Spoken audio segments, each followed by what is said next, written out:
Greetings! Just a quick video to share with you about my newest Patreon design.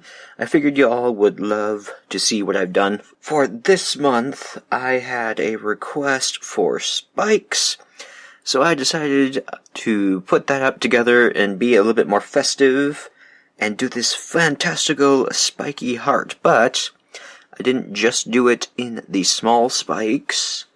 I did it in the mid-size and the ginormous size as well. So you can do this with whatever size spike that you have in your bead arsenal. I give you directions and adjustments on how to do that. So I figured this was seasonally appropriate, and I quite enjoy the results as well. So, if you would like to learn how to make this, you can go down in the link in the description and follow me on Patreon. It is for the Muser tier, which is just $1. $1 a month gets you the exclusive Patreon tutorials for every month, not just this month.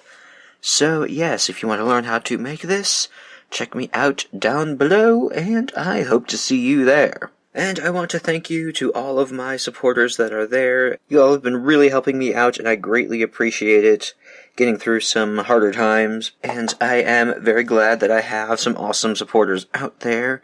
Thank y'all so much. Okay, bye!